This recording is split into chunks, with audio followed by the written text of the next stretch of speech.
Hi there, yep, that's right, Nick Dutch back on the camera yet again. Now, just following on the theme from the previous video, talking about the subject of prayer, I thought I'd tell you the way I do it. I'm going to be going to bed in about half an hour. I've got a stopwatch here, and I've got a prayer written down on this piece of paper. Now, I've shown this to you before on a much earlier video when I was going on lower resolution. I'm sure, well, one or two of you out there might remember that. Some of you won't. Basically what I do is I start the stopwatch. Good old-fashioned 1970s technology. You can tell it's made out of orange plastic. Amazing. And yes, I've had that since I was about 4 or 5 years of age. I don't throw crap out normally.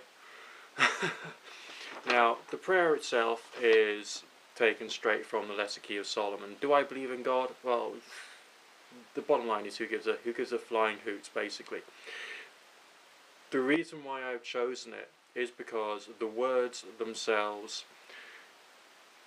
have some kind of meaning or feeling about them which is both religious and transcendental, as well as to be very traditional within religion, the idea of giving your soul, your life over to this higher power concept, which, if taken as a leap of faith, and if done enough of, basically, sorry, I'm rambling a bit, I'm a bit overtired, but if done enough of and with a bit of a leap of faith, can help to give you a very good, very tranquil, relaxed state of mind. You know, the sense of stress and worry and anxiety goes away, and you feel, for want of a better word, open. And that's just a description of the mood and state of mind.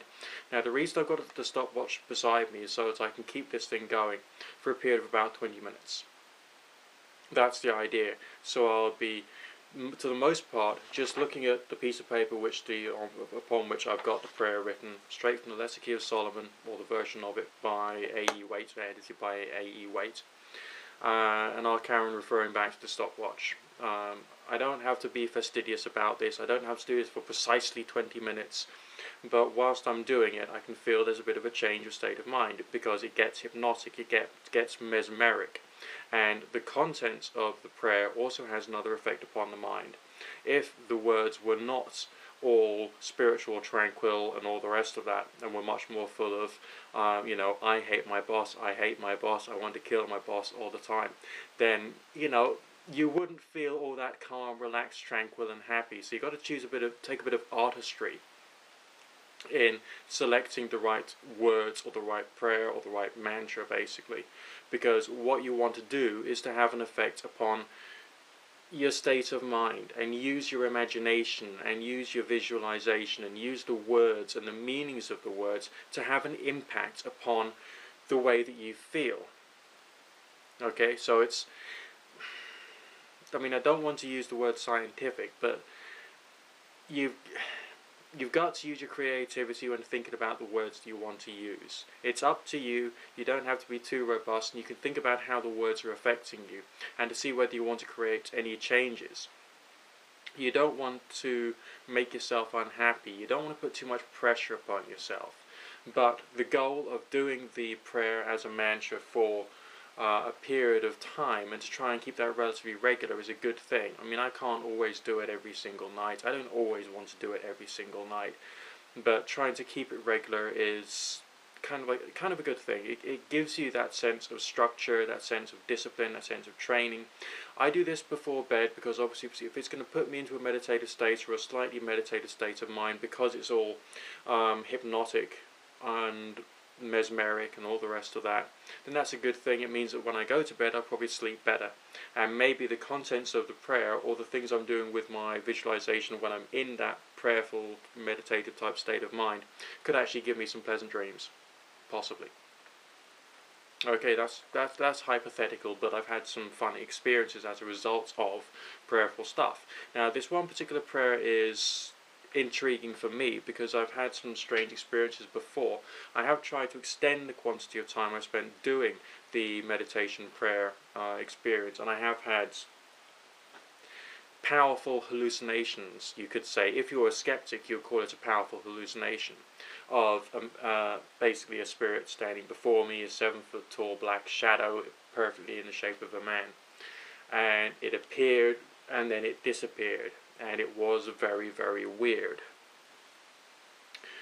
But of course, all I can do is turn around to you and tell you what the experience was. I mean, had the prayer itself made me more sensitive? Had it made me open me up to spirit? I mean, all these things are purely hypothetical, but I can tell you what the experience was. Now, the experience was a thing in the form of a person appeared before me and then disappeared.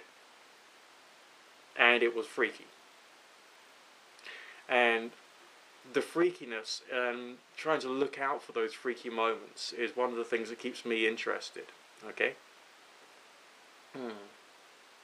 So I'm about to do this now. If I do get anything weird and wonderful happening, I'll be more than happy to let you know, or not, as the case may be.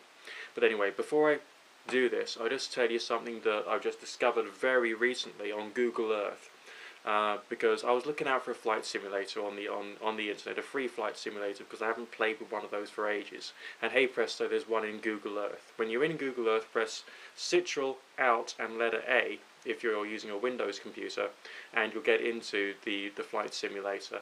And I'll just leave you with that thought for the moment. Okay, you can go online and you can Wikipedia search for all the keystrokes and the rest of it, but it's great fun. Okay, so I spent about an hour flying around the British countryside today, which just one of those quirky little things that makes me happy. Alright, so anyway, good fortune, God bless. God and or goddess and or none of the above bless. Pleasant dreams for me tonight anyway. And speak to you again soon. Nick Dutch signing out for now.